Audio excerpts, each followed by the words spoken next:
കാറ്റത്ത് കിളിക്കൂടിൻ്റെ പുതിയൊരു എപ്പിസോഡിലേക്ക് എല്ലാവർക്കും സ്വാഗതം. വീഡിയോ ആദ്യമായി കാണുന്നവരാണെങ്കിൽ സപ്പോർട്ട് ചെയ്ത് സബ്സ്ക്രൈബ് ചെയ്ത് ലൈക്ക് ചെയ്യാൻ മറക്കല്ലേ.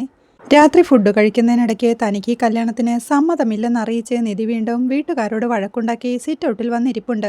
അവിടെ കാറും ചാരിക്കൊണ്ട് നിൽക്കുന്ന സുധി തനിക്ക് നന്നായി വിശക്കുന്നുണ്ടെന്നും അടുത്തെവിടെയെങ്കിലും ഹോട്ടലുണ്ടെങ്കിൽ കഴിച്ചിട്ട് വരാമെന്നും പറയുമ്പോഴേക്കും ഹോട്ടലെല്ലാം ഇപ്പോൾ അടച്ചിട്ടുണ്ടാവുമല്ലോ എന്നും ഭക്ഷണം ഇവിടുന്ന് തന്നില്ലേ, സെർവൻറ്റ് ചോദിച്ചില്ലേ എന്നും നിധി ചോദിക്കുന്നുണ്ട്. അത് ചിലപ്പോൾ തിരക്കിൽ മറന്നു പോയതായിരിക്കാമെന്ന് സുധി പറയുമ്പോഴേക്കും നിധി എഴുന്നേറ്റ് അകത്തോട്ടായി പോകുന്നുണ്ട്. ആകെ വിശന്നു വലഞ്ഞ് എന്ത് ചെയ്യണമെന്നറിയാതെ സുധീഷ് നിൽക്കുമ്പോഴേക്കും നിധി അകത്തേക്ക് ചെന്ന് ഒരു പ്ലേറ്റിൽ സുധീഷിനുള്ള ഫുഡെല്ലാം എടുത്തോണ്ട് വരുന്നുണ്ട്. ചെന്ന് വലഞ്ഞു നടക്കുന്ന സുധീഷിന്റെ അരികിലെത്തിയവൾ ഭക്ഷണം എന്ന് പറയുമ്പോഴേക്കും സുധീഷ് സന്തോഷത്തോടെ അത് വാങ്ങിച്ചുകൊണ്ട് ഫുഡ് എടുക്കാൻ പോയതാണോ എന്ന് ചോദിക്കുന്നുണ്ട്. എവിടെ ഇരുന്നപ്പോൾ കഴിക്കാന്ന് സുധീഷ് പറയുമ്പോഴേക്കും ഇങ്ങോട്ടിരുന്നോളൂന്ന് സിറ്റൗട്ടിലെ കൈവരിയിലേക്ക് ചൂണ്ടിക്കാണിച്ചുകൊണ്ട് നിധി പറയുന്നുണ്ട്. സുധീഷ് അവിടെ ഇരുന്ന് ഭക്ഷണം കഴിക്കാൻ തുടങ്ങുമ്പോഴേക്കും നിധിയും അപ്പുറത്തെ സൈഡിലെ കൈവരിലിരിക്കുന്നുണ്ടേ. അവൻ ആർത്തിയോടെ ഫുഡ് എടുത്ത് കഴിച്ചോണ്ട് ഫുഡ് അപാര ടേസ്റ്റ് ആട്ടോ എന്ന് പറഞ്ഞോണ്ട് ഇവിടുത്തെ എല്ലാവർക്കും തന്നെ വലിയ കാര്യമല്ലേന്ന് ചോദിക്കുന്നുണ്ട്. തലേ വെച്ചാണല്ലോ എല്ലാരും കൊണ്ടു നടക്കുന്നത്. അങ്ങനെയൊക്കെ ജീവിക്കാനും ഒരു ഭാഗ്യം വേണം എന്ന് സുധീഷ് പറയുമ്പോഴേക്കും ആ ഭാഗ്യം കൊണ്ടാവും വേണ്ടെന്ന് പറഞ്ഞിട്ടും എല്ലാരും കൂടി കല്യാണം നടത്താൻ നിൽക്കുന്നത് എന്ന് നിധിയും ടെൻഷനോടെ പറയുന്നുണ്ട്. രജിസ്റ്റർ മാരേജ് ആണോ? അതെ, അത് നടക്കാനൊന്നും പോകുന്നില്ല എന്ന് സുധീഷ് പറയുന്ന കേട്ട് നിധിയും അമ്പരപ്പോടെയും സംശയത്തോടെയും അവനെ തന്നെ നോക്കുന്നുണ്ട്. അയ്യോ, ഞാൻ കാര്യമായിട്ട് പറഞ്ഞതാ, എന്നെ വിശ്വാസമില്ലേ എന്ന് സുധീഷ് ചോദിക്കുമ്പോ അച്ഛനെയും അമ്മയെയും അടക്കം വീട്ടുകാരെ പോലും എനിക്കിപ്പോ വിശ്വാസമില്ല, പിന്നെയാണോ നിങ്ങളെന്ന് നിധിയും ചോദിക്കുന്നുണ്ട്. സുധീഷ് ഒരു കാര്യം ഏറ്റെടുത്തു കഴിഞ്ഞാൽ പിന്നെ കൊന്നാലും അവൻ പിന്മാറില്ല, അതാണ് എന്റെ ഉറപ്പെന്ന് സുധീഷ് പറയുമ്പോഴേക്കും ആരാ ഈ സുധീഷ് എന്ന് നിധി ചോദിക്കുന്നുണ്ട്. അത് ഞാൻ തന്നെയാ. എടോ, ഞാൻ വലിയ സംഭവമൊന്നും അല്ലെങ്കിലും തനിക്ക് കാര്യം നടന്നാ പോരെ, പേടിക്കാതിരിക്കടോ എന്ന് സുധീഷ് ആശ്വസിപ്പിക്കുമ്പോഴേക്കും നിധിയും അവിടെ നിന്ന് എഴുന്നേറ്റ് പോകുന്നുണ്ടേ.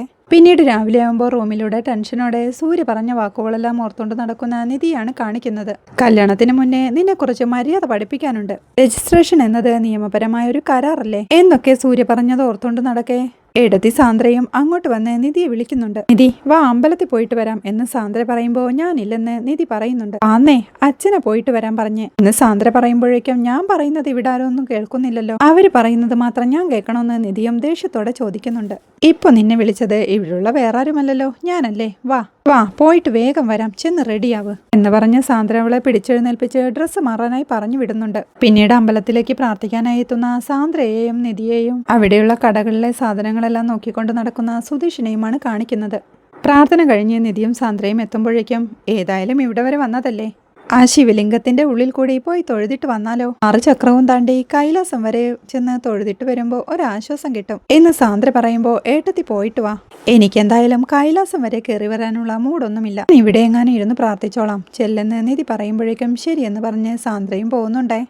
കടയിൽ സാധനങ്ങളെല്ലാം നോക്കിക്കൊണ്ട് നിൽക്കുന്ന സുധീഷും ഇതെല്ലാം ശ്രദ്ധിക്കുന്നുണ്ടായിരുന്നു. നിധി ചെന്ന് അമ്പലത്തിന് പുറത്തെ ഒരു ബെഞ്ചിലിരിക്കുമ്പോഴേക്കും സുധീഷും പതിയെ അവളുടെ അടുത്തേക്ക് ചെല്ലുന്നുണ്ട്. അതേ, താനിങ്ങനെ വെറുതെ വിഷമിക്കല്ലേ, എല്ലാം ശരിയാവും എന്ന് സുധീഷ് നിധിയോടായി പറയുമ്പോഴേക്കും ആരൊക്കെയോ പ്ലാൻ ചെയ്യുന്നു, എന്തൊക്കെയോ നടക്കുന്നു, ഒരു പക്ഷേ അതനുസരിച്ച് അങ്ങ് നിന്നു കൊടുക്കാന്നുള്ളതായിരിക്കും എന്റെ വിധി. അവൾ പറയുമ്പോഴേക്കും സുധീഷ് അവളുടെ അടുത്ത് ബെഞ്ചിലിരുന്നുകൊണ്ട് നല്ല കഥയായി, ഈ വിധി എന്ന് പറയുന്നത് നമ്മൾ തീരുമാനിക്കുന്നതാണല്ലോ എന്ന് സുധീഷ് പറയുമ്പോൾ നിധി സംശയത്തോടെ അവനെ നോക്കുന്ന കണ്ട് അയ്യോ, ഈ നമ്മളെന്ന് വെച്ചാ ഒരാളുടെ വിധി അയാളല്ലേ തീരുമാനിക്കേണ്ടത്, വേറെ ആരുടെയെങ്കിലും ജീവിതമായിരുന്നെങ്കിൽ ഇമാതിരി ഫിലോസഫിയും ഡയലോഗും ഒക്കെ പറഞ്ഞ് നമുക്ക് ഒഴിവാക്കാം, ഇത് പക്ഷേ സ്വന്തം ജീവിതമല്ലേ, അങ്ങനെ പറഞ്ഞൊഴിയാൻ പാടുണ്ടോ?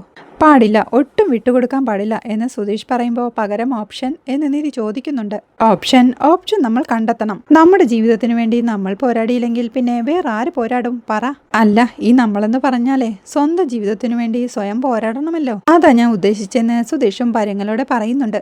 എന്ത് പോരാട്ടം, ആരോട് പോരാടാൻ നിധി ചോദിക്കുമ്പോഴേക്കും ആരും ആയിക്കോട്ടെ, പക്ഷേ തീരുമാനം ഉറച്ചതാണെങ്കിൽ അവസാനം വരെ ഫൈറ്റ് ചെയ്യണം എന്ന് സുധീഷ് പറയുമ്പോഴേക്കും തനിക്കതൊന്നും മനസ്സിലാവില്ലെന്ന് നിധി പറയുന്നുണ്ട്. എടോ, എന്നാ താൻ നോക്കിക്കോ, തനിക്ക് ഇഷ്ടമില്ലാത്തതൊന്നും നടക്കാൻ പോകുന്നില്ല, അതിപ്പോ തന്റെ ഏടത്തി കയറിപ്പോയ ആ മഹാശിവലിംഗമാണ് സത്യം, നിങ്ങളുടെ രജിസ്ട്രേഷനും നടക്കൂല, കല്യാണവും നടക്കാൻ പോകുന്നില്ല, പോരെ, ഇത് എന്റെ ഉറപ്പാ എന്ന് സുധീഷും പറയുന്നുണ്ട്. എനിക്ക് വേണ്ടി എല്ലാം ചെയ്യുന്നു പറയുമ്പോഴും എന്റെ ഇഷ്ടം എന്റെ വീട്ടുകാർ നോക്കാറില്ല, പിന്നെ നിങ്ങൾ എന്തിനാ എന്റെ ഇഷ്ടത്തെക്കുറിച്ച് ടെൻഷൻ ആവുന്നതെന്ന് നിധി ചോദിക്കുന്നുണ്ട്. സുധീഷും ഒരു ചിരിയോടെ നോക്കിക്കൊണ്ട് എനിക്ക് നിന്നോട് അത്രയ്ക്ക് ഇഷ്ടം തോന്നുന്നു, അതുകൊണ്ടാണെന്ന് അവൻ മനസ്സിൽ പറയുന്നുണ്ട്. നിധി സംശയത്തോടെ അവനെ നോക്കുമ്പോ അതെന്താണെന്നറിയോ, തന്നെ കണ്ടപ്പോ തന്നെ എനിക്ക് താനൊരു പാവം കുട്ടിയാണെന്ന് തോന്നി, എന്റെ വീട്ടിൽ ആൺകുട്ടികൾ മാത്രമേ ഉള്ളേ, പെൺകുട്ടികളുടെ ഈ വക വിഷമമൊന്നും അതുകൊണ്ട് ഞങ്ങൾക്ക് കണ്ട് ശീലമില്ല. അതുകൊണ്ട് കണ്ടപ്പം മുതലേ ഈ ഒരു പാവം എന്തിനാ ഇങ്ങനെ വിഷമിക്കണമെന്ന് ഓർത്തപ്പോൾ സങ്കടം തോന്നി. പിന്നെ തനിക്ക് വേണ്ടി തൻ്റെ അച്ഛൻ കണ്ടുപിടിച്ച ആ വേട്ടാവളിനെ കണ്ടപ്പോഴേ എൻ്റെ ഉള്ളുറക്കം പോയി എന്ന് സുധീഷ് പറയുന്ന കേട്ട് എന്ത് വേട്ട എന്നവൾ ചോദിക്കുന്നുണ്ട്. വേട്ടാവളിയൻ അതത്ര മോശം വാക്കൊന്നുമല്ല, ഒരു മേനയില്ലാത്തവൻ, അത്രേ ഉള്ളൂ. ഇത്രയും നല്ലൊരു ഫാമിലി കിളിക്കുഞ്ഞിനെ പോലൊരു പെൺകുട്ടിയെ ഒരു കൊരങ്ങന്റെ കയ്യിൽ പിടിച്ചു കൊടുക്കുകയാണല്ലോ എന്ന് ആലോചിച്ചിട്ട് എന്റെ ഉറക്കം പോയെന്നേ ഞാൻ ഉദ്ദേശിച്ചുള്ളൂ. സത്യം അത് മാത്രമല്ല എന്ന് പറഞ്ഞ് സുധീഷ് നോക്കുമ്പോഴേക്കും സാന്ദ്ര നടന്നു വരുന്നത് കാണുന്നുണ്ട്. പരിഭ്രമത്തോടെ അവൻ അവളുടെ അരികിൽ നിന്ന് എഴുന്നേൽക്കുമ്പോഴേക്കും അവരെ കാണുന്ന സാന്ദ്രയും നിധിയെ വിളിച്ച് നിധി അഭിഷേകത്തിന് സമയമായി വാ എന്ന് പറയുമ്പോഴേക്കും നിധിയും സാന്ദ്രയുടെ അരിയിലേക്കായി നടന്നു പോകുന്നുണ്ട്. സാന്ദ്ര അപ്പോഴേക്കും സുധീഷിനോടായി പറയുന്നുണ്ട്, കാർ എടുത്ത് മുൻവശത്തേക്ക് വന്നോളൂ, ഞങ്ങൾ ഇപ്പോൾ വരാമെന്ന്. സുധീഷ് അത് സമ്മതിക്കുമ്പോഴേക്കും സാന്ദ്രയും നിധിയും കൂടി അമ്പലത്തിലേക്കായി നടന്നു പോകുന്നുണ്ട്. ടെൻഷനോടെ സുധീഷ് അപ്പോൾ തന്നെ തന്റെ മൊബൈൽ എടുത്ത് സുഭാഷിനെ വിളിക്കുന്നുണ്ട്. അവിടെ അടുക്കളയിൽ പാചകത്തിരക്കിലായിരുന്ന സുഭാഷ് ആ കോൾ അറ്റൻഡ് ചെയ്യുമ്പോഴേക്കും ചേട്ടാ ജോലിയിലാണോന്ന് സുധീഷ് ചോദിക്കുന്നുണ്ട്. അല്ലടാ വീട്ടിലാ, കറി ഉണ്ടാക്കിക്കൊണ്ടിരിക്കുക. നീ എവിടാ? ഇന്നലെ രാത്രി നിന്നെ കുറെ വിളിച്ചതാണല്ലോ, നീ എന്താ ഫോൺ എടുക്കാത്തെന്ന് സുഭാഷും ചോദിക്കുന്നുണ്ട്. അത് ഞാൻ വണ്ടി ഓടിക്കാൻ വന്നില്ലേ, ആ വീട്ടിലെ പെൺകുട്ടിക്ക് ഒരു പ്രശ്നം ചേട്ടാ എന്ന് സുധീഷ് പറയുമ്പോൾ അമ്പരപ്പോടെ നീ വല്ല പണിയും പറ്റിച്ചോന്ന് സുഭാഷും ചോദിക്കുന്നുണ്ട്. എന്താ ചേട്ടാ ഇത്, ഒരു കാര്യവും പറയാൻ പറ്റില്ലല്ലോ എന്ന് സുധീഷ് പരിഭവത്തോടെ പറയുമ്പോൾ ആ ശരി നീ കാര്യം പറയുന്ന സുഭാഷും. ഞാനിവിടെ അമരവിളക്കെടുത്ത് ആ പെൺകുട്ടിയുടെ വീട്ടിലാ താമസം. നല്ലൊരു പെൺകുട്ടിയാ, പക്ഷെ അവളെ കെട്ടിച്ചു കൊടുക്കാൻ പോകുന്നതേ ഒരു അരപ്പിരി വട്ടനാ എന്ന് സുധീഷ് പറയുമ്പോ അതിനിപ്പോ നിനക്കെന്താ എന്ന് സുഭാഷും ചോദിക്കുന്നുണ്ട്. അവൾക്കത് ഇഷ്ടമല്ല ചേട്ടാ, അത് കാണുമ്പോ എനിക്ക് വല്ലാണ്ട് സങ്കടം തോന്നുമെന്ന് സുധീഷ് പറയുന്നുണ്ട്. ദേ അവൾക്ക് ഇഷ്ടമല്ലെങ്കിൽ അവൾ അവളുടെ വീട്ടിൽ പറഞ്ഞോളും, അതില് നീ സങ്കടപ്പെടുന്നു വേണ്ട കേട്ടല്ലോന്ന് സുഭാഷ് ഓർമ്മിപ്പിക്കുമ്പോ ചേട്ടാ അവള് പറയാത്ത കുറ്റമൊന്നുമില്ല, പക്ഷെ ബാക്കിയുള്ളവർ കേൾക്കണ്ടേ. ചെറുക്കനാണെങ്കിൽ ശരിക്കും ഒരു സൈക്കോയാ, അടുത്ത ആഴ്ച കല്യാണം നടക്കാൻ പോവുക, അതിൻ്റെ ഇടയ്ക്ക് അവന് നാളെ തന്നെ രജിസ്റ്റർ മാരേജ് ചെയ്യണമെന്ന്. എന്തൊരു വിധിയല്ലേ ഏട്ടാ എന്ന് സുധീഷ് ചോദിക്കുന്നുണ്ട്. അതേടാ ഭയങ്കരമായ വിധി തന്നെയാ എന്ന് സുഭാഷ് കളിയാക്കുമ്പോ കാണുമ്പോ സഹിക്കാൻ പറ്റാത്തോണ്ടാ. നമുക്ക് എന്തെങ്കിലും ചെയ്യാൻ പറ്റുമോ ചേട്ടാ എന്ന് സുധീഷ് ചോദിക്കുന്നുണ്ട്. എടാ നിനക്കെന്താടാ തലയ്ക്ക് സുഖമില്ലേ? എടാ ഈ കാര്യത്തിൽ നമുക്ക് എന്താ ചെയ്യാൻ പറ്റുക? അവളും അവളുടെ വീട്ടുകാരും കൂടി എന്താന്ന് വെച്ചാ തീരുമാനിച്ചോട്ടെ, അതല്ലേ അതിന്റെ ശരിയെന്ന് സുഭാഷ് ചോദിക്കുന്നുണ്ട്. ചേട്ടാ ഒരുമാതിരി അഴകുഴമ്പ വർത്താനം പറയില്ലേ എന്ന് സുധീഷ് പറയുന്ന കേട്ട് എന്ത് എന്ന് സുഭാഷ് ചോദിക്കുന്നുണ്ട്. അല്ല അതല്ല ചേട്ടാ, ചേട്ടനിപ്പോ ഈ കല്യാണം മുടക്കാൻ എന്തെങ്കിലും ചെയ്യാൻ പറ്റോ ഇല്ലയോ അത് പറ എന്ന് സുധീഷ് ചോദിക്കുമ്പോ ദേ ഒറ്റയടിക്ക് ഞാൻ പല്ലങ്ങ് കൊഴിക്കും. എടാ വണ്ടി ഓടിക്കാൻ പോയാ അത് ചെയ്യണം, അല്ലാതെ ആ പെണ്ണിനെ കെട്ടാൻ വരുന്നവൻ തിരിച്ചോടിക്കല്ല ചെയ്യേണ്ടത് എന്ന് സുഭാഷ് അവനെ വഴക്കു പറയുന്നുണ്ട്. അത് ശരിയാ, പക്ഷേ ആ കുട്ടി നല്ല കുട്ടിയാ ചേട്ടാ, അവളെ വിട്ടിട്ട് പോരാൻ തോന്നുന്നില്ല, എന്താ ചെയ്യേണ്ടെന്ന് ഒരു പിടിയുമില്ല എന്ന് സുധീഷ് ടെൻഷനോടെ പറയുമ്പോഴേക്കും അല്ല നീ ഇപ്പൊ എവിടെയാ നിൽക്കുന്നേ? ഞാനേ അങ്ങോട്ട് വരാം, ഇനി നീ എവിടെ നിന്നാല് അവര് ഇപ്പോഴത്തെ ഷേപ്പിൽ നിന്നെ ഇങ്ങോട്ട് തിരിച്ചു വിടത്തില്ല എന്ന് സുഭാഷ് പറയുമ്പോഴേക്കും ചേട്ടനൊന്ന് ഫോൺ വെച്ചേ, ഞാൻ വേറെന്തെങ്കിലും വഴി നോക്കിക്കോളാം, ഇയാളെ വിളിക്കാൻ വന്ന എന്നെ പറഞ്ഞാൽ മതി എന്ന് പറഞ്ഞുകൊണ്ട് സുധീഷ് കോൾ കട്ട് ചെയ്യുന്നുണ്ട്. ആകെ ടെൻഷനോടെ സുധീഷ് വണ്ടി എടുത്തു പോകുമ്പോഴേക്കും സുഭാഷും ആലോചനയോടെ തന്നെ നിൽപ്പുണ്ട്. പിന്നീട് ആലോചനയോടെ ഉമ്മറവാതിലും ചാരിക്കൊണ്ട് നിൽക്കുന്ന സുഭാഷിനെയാണ് കാണിക്കുന്നത്. പുറത്തു പോയി വീട്ടിലേക്ക് കയറി വരുന്ന ഹരീഷിനെയും കാണാം. അങ്ങോട്ട് വന്ന നികേഷ് ചേട്ടന്റെ നിൽപ്പ് കണ്ട് എന്ത് സുഭാഷ് ഏട്ടാ പ്രശ്നം എന്ന് ചോദിക്കുന്നുണ്ട്. ഹരീഷ് അപ്പോഴേക്കും കുറച്ച് മീൻ കൊണ്ടുവന്ന് സുഭാഷിന്റെ കൈ കൊടുക്കുന്നുണ്ട്. സുഭാഷിന്റെ ടെൻഷനോടുള്ള നിൽപ്പ് കണ്ട് എന്താ ഒരു കനമെന്ന് ഹരീഷൻ ചോദിക്കുന്നുണ്ട്. സുധീഷ് ഏട്ടന്റെ ഫോണാ വന്നേന്ന് തോന്നുന്നു, ചേട്ടൻ കുറെ ചീത്ത പറയുന്നുണ്ടായിരുന്നു. സുധീഷ് ഏട്ടൻ വണ്ടി ഓടിക്കാൻ പോയ സ്ഥലത്ത് എന്തോ കുഴപ്പമുണ്ടെന്ന് തോന്നുന്നു എന്ന് നികേഷ് പറയുമ്പോ എന്താ സുഭാഷ് ഏട്ടാ പ്രശ്നം, നമ്മൾ ഇടപെടണമെന്ന് ഹരീഷ് ചോദിക്കുന്നുണ്ട്. ആ ബെസ്റ്റ്, എന്നാ പിന്നെ പറഞ്ഞു തീരേണ്ടത് അടിയിലെ അവസാനിക്കൂ എന്ന് നികേഷ് പറയുമ്പോഴേക്കും ഏയ് ഒന്നുമില്ലടാ, എന്തായാലും അവൻ വരട്ടെ എന്നിട്ട് നേരിട്ട് സംസാരിക്കാം എന്ന് പറഞ്ഞുകൊണ്ട് സുഭാഷും അടുക്കളയിലോട്ടായി പോകുന്നുണ്ടേ. സുഭാഷ് പോയി കഴിയുമ്പോഴേക്കും എന്താ കാര്യമെന്ന് ഹരീഷ് നികേഷിനോടായി ചോദിക്കുന്നുണ്ടെങ്കിലും എനിക്കറിയില്ലെന്ന് നികേഷും കൈമലർത്തുന്നുണ്ട്. പിന്നീട് ടെൻഷനോടെ തൻ്റെ റൂമിലെ കട്ടിലിരിക്കുകയാണ് നിധി. അപ്പോഴാണ് നിധിയുടെ അച്ഛൻ വിളിക്കുന്നത് കേൾക്കുന്നത്. നിധി നിന്നെ ഇതാ സൂര്യ വെയിറ്റ് ചെയ്യുന്നു എന്ന് അച്ഛൻ പറയുന്നത് കേട്ട് ഓ വന്നു ശല്യം, മുഖം കണ്ടാലും മതി, ഇപ്പോഴേ അവന് സഹിക്കാൻ പറ്റില്ല, ഇനി കല്യാണം കൂടി കഴിഞ്ഞ ഓർക്കാനേ വയ്യ എന്ന് പറഞ്ഞ് നിധി ടെൻഷനോടെ ഇരിക്കുമ്പോഴേക്കും നിധി എന്നുള്ള അച്ഛന്റെ വിളി വീണ്ടും എത്തുന്നുണ്ട്. വരുന്ന അച്ഛാന്ന് ദേഷ്യത്തോടെ വിളിച്ചു പറഞ്ഞുകൊണ്ട് നിധിയും അങ്ങോട്ട് ചെല്ലുന്നുണ്ട്. ചായ കുടിച്ചുകൊണ്ടിരിക്കുന്ന സൂര്യ രാജീവിനോടായി പറയുന്നുണ്ട് പോയിട്ട് പരിപാടികളുണ്ടെന്ന്. അവൾ ഇപ്പോൾ എത്തുമെന്ന് രാജീവൻ പറയുമ്പോഴേക്കും നിധിയും അങ്ങോട്ട് എത്തുന്നുണ്ട്. അവളെ കാണുമ്പോഴേക്കും ഹായ് ഹൗ ആർ യു എന്ന് സൂര്യ ചോദിക്കുന്നുണ്ട്. ഫൈൻ എന്ന് അവളും. പാമോളെ വന്നിവിടെ ഇരിക്കുന്ന രാജീവൻ പറയുമ്പോഴേക്കും നിധിയും രാജീവിന്റെ അരികിലോട്ടായി ചെന്നിരിപ്പുണ്ട്. നിനക്ക് വിസ എടുക്കണ്ടേ? സൂര്യ അതിന്റെ ഡോക്യുമെന്റ്സുമായിട്ട് വന്നതാ, എല്ലാത്തിലും ഒന്ന് സൈൻ ചെയ്യണം, സൂര്യ അതിങ്ങ് കൊടുത്തേ എന്ന് രാജീവൻ പറയുമ്പോഴേക്കും സൂര്യയും പേപ്പേഴ്സ് അടങ്ങിയ ആ ഫയൽ നിധിയുടെ നേരെ നീട്ടുന്നുണ്ട്. നിധി അത് മൈൻഡ് ചെയ്യാതെ വാങ്ങാതെ ഇരിക്കുമ്പോഴേക്കും ചോദിക്കുമ്പോഴേക്കും വാങ്ങിക്കുമോളെന്ന് രാജീവനും പറയുന്നുണ്ട്. വാങ്ങി സൈൻ ചെയ്ത് കൊടുക്ക് എന്ന് രാജീവൻ വീണ്ടും പറയുന്നുണ്ടെങ്കിലും നിധി മൈൻഡ് ചെയ്യാതെ തലകുനിച്ച് ഒരേ ഇരിപ്പ. അത് കാണേ രാജീവൻ ആ ഫയൽ വാങ്ങാൻ കൈനീട്ടുമ്പോഴേക്കും സൂര്യ അത് വെട്ടിച്ചു മാറ്റി അവളുടെ നേരെ നീട്ടിപ്പിടിക്കുന്നുണ്ട്. അത് കാണേ അവളും ടെൻഷനോടെ ആ ഫയൽ വാങ്ങുമ്പോഴേക്കും നീ പോയി ഒരു പേന എടുത്തിട്ട് വന്ന് രാജീവൻ ഭാര്യയോടായി പറയുന്നുണ്ട്. ഡോൺ വറി എന്ന് പറഞ്ഞ് സൂര്യ തന്റെ കയ്യിലുള്ള പേനയെടുത്ത് നിധിയുടെ നേരെ നീട്ടുന്നുണ്ട്. വാങ്ങി സൈൻ ചെയ്യും മോളെ എന്ന് രാജീവൻ പറയുമ്പോഴേക്കും നിധിയും ആ പേന വാങ്ങുന്നുണ്ട്. സൈൻ ചെയ്യേണ്ട സ്ഥലങ്ങളെല്ലാം അതിൽ മാർക്ക് ചെയ്തിട്ടുണ്ടെന്ന് സൂര്യ പറയുമ്പോഴേക്കും നിധിയും ടെൻഷനോടെ സൈൻ ചെയ്യാനായി തുടങ്ങുമ്പോഴേക്കും ഒരു നിമിഷം അവൾ ആലോചനയോടെ നിൽക്കണ കണ്ട് എന്താ പേന തെളിയുന്നില്ലെന്ന് സൂര്യ ചോദിക്കുന്നുണ്ട്. ഉണ്ടെന്നവൾ പറയുമ്പോഴേക്കും എന്നാ സൈൻ ചെയ്യണമെന്ന് സൂര്യയും. അപ്പോഴേക്കും അടുക്കളയിലേക്കുള്ള സാധനങ്ങളും വാങ്ങിച്ചുകൊണ്ട് സൂര്യയും അങ്ങോട്ടെത്തുന്നുണ്ട്.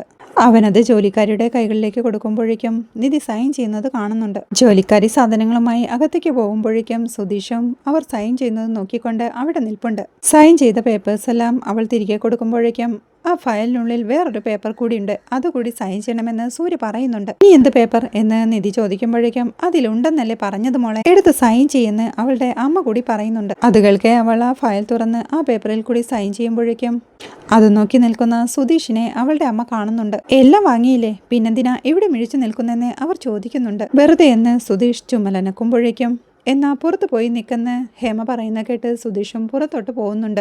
പുറത്തിറങ്ങി ചെന്ന സുധീഷ് ആകെ ദേഷ്യത്തോടെ അവന്റെ ഒരു വണ്ടി എന്ന് പറഞ്ഞ് അവന്റെ കാറിനിട്ടൊരു ചവിട്ട് വെച്ച് കൊടുക്കുന്നുണ്ട്. ഈ പേപ്പേഴ്സ് എല്ലാം സൈൻ ചെയ്ത് തിരികെ കൊടുക്കുമ്പോഴേക്കും ഓക്കെ പെർഫെക്റ്റ് അങ്കിൾ, ഞാൻ ഇറങ്ങട്ടെ, ഇപ്പൊ തന്നെ വൈകി എന്ന് യാത്ര പറഞ്ഞ് എണീക്കുമ്പോഴേക്കും മോളെ ഒന്ന് കൂടെ ചെല്ല്, നീയല്ലേ യാത്ര അയക്കാനുള്ളത് എന്ന് നിധിയുടെ അമ്മ ഹേമ പറയുന്നുണ്ട്. നിധി താല്പര്യമില്ലാതെ നിൽക്കുമ്പോഴേക്കും നീ വാ മോളെ എന്ന് പറഞ്ഞ് രാജീവനോളെ പിടിച്ചു വലിക്കുമ്പോഴേക്കും നിങ്ങൾ ഇത് എവിടേക്കാ, അവള് പൊക്കോളും, പിള്ളേർക്ക് എന്തെങ്കിലും സംസാരിക്കാനുണ്ടെങ്കിലോ എന്ന് ഹേമ പറയുമ്പോഴേക്കും ചെല്ലു മോളെ എന്ന് പറഞ്ഞ് രാജീവൻ നിധിയെ പറഞ്ഞു വിടുന്നുണ്ട്. നിധിയും സൂര്യയുടെ പുറകെ ചെല്ലുമ്പോഴേക്കും സിറ്റൗട്ടിലെത്തുന്ന സൂര്യ നിധിയോടായി ചോദിക്കുന്നുണ്ട്. ഇത്തരം മര്യാദകളൊക്കെ അമ്മ പറഞ്ഞു തരണമല്ലേ, ഗോൾഡ് മെഡലിസ്റ്റിന് ഇതൊന്നും അറിയില്ലേ? അതുപോട്ടെ, വേറൊരു കാര്യം ഞാൻ പറയണമെന്ന് വിചാരിക്കാൻ തുടങ്ങിയിട്ട് 3-4 ദിവസമായി എന്ന് സൂര്യ പറയുമ്പോഴേക്കും നിധിയും സംശയത്തോടെ അവനെ തന്നെ നോക്കുന്നുണ്ട്. അതെല്ലാം ശ്രദ്ധിച്ചോണ്ട് സുധീഷും തന്റെ കാറും ചാരി അവിടെ നിൽപ്പുണ്ടേ. ഇയാളുടെ ഡ്രസ്സിംഗ് സെൻസ് ഭയങ്കര ബോറാ, എനിക്ക് ഇങ്ങനത്തെ കളേഴ്സ് ഒന്നും ഇഷ്ടമല്ല, കുറച്ച് ലൈറ്റ് കളേഴ്സാണ് ഇയാളുടെ സ്കിൻ ടോണിന് നല്ലത്, പിന്നെ പാറ്റേൺ കുറച്ചുകൂടി മോഡേൺ ആവണം, ഞാൻ കുറച്ച് പിക്സ് അയക്കാം, അത് നോക്കി സ്റ്റിച്ച് ചെയ്താൽ മതി, പിന്നെ